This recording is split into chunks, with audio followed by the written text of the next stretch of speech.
Favourite cricketer? তুই নিজে batsman এবং প্লাস উইকেট কিপার, তো আমি দেখ সচিন টেন্ডুলকারকে দেখে খেলা শিখেছি, মানে সচিন টেন্ডুলকার, সৌরভ গাঙ্গুলি ব্যাটিং দেখেই আমি খেলা শুরু করেছি। তো তারাই আমার কাছে প্রথম কিন্তু মধ্যিখানে আমি মহেন্দ্র সিং ধোনির কাছ থেকে প্রচুর কিছু শিখেছি। যখন আমি খেলাটা বুঝতে শিখেছি তখন ওনার কাছ থেকে অনেক কিছু শিখেছি, খেলা রিড করেছি, আমার কাজে লেগেছে অনেক। তো মহেন্দ্র সিং ধোনি আমার মানে ফ্যান আর কি, মহেন্দ্র সিং ধোনি প্রচুর বড় ফ্যান আর কি। ওনার উইকেট কিপিং আমার প্রথম থেকে, আমিও উইকেট কিপার, আমার গ্রিলকিস্টকে প্রথম থেকেই ভালো লাগতো। তারপর যখন উইকেট কিপিং সম্বন্ধে বা দেখতে পেলে একটা অর্ডিনারি প্লেয়ার, একটা অর্ডিনারি প্লেয়ার কীভাবে নিজেকে এক্সেপশনাল করে তৈরি করতে পারে, মানে মানে একটা বেসিকের ঊর্ধ্বে গিয়ে নিজেকে কোথায় নিয়ে যেতে পারে, তো ওনার কাছে শেখার আছে।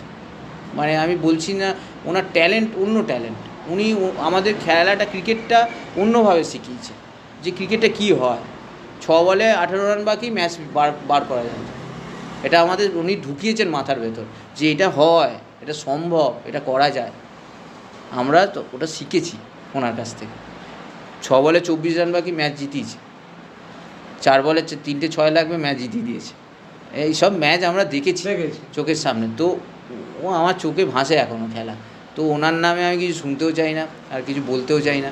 মানে আমি যদি কোনো দিনও আমার সারা জীবনে আমি কেউ সেলফি আমি তুলতে চাইনি, কোনো প্লেয়ারের কাছে গিয়ে আমি বলিনি অটোগ্রাফ দিন, সেলফি দিন। আমার মনে হতো তাদের সাথেই হয়তো খেলবো, আমি কী অটোগ্রাফ, এটা ভেতরে ব্যাপার হতো।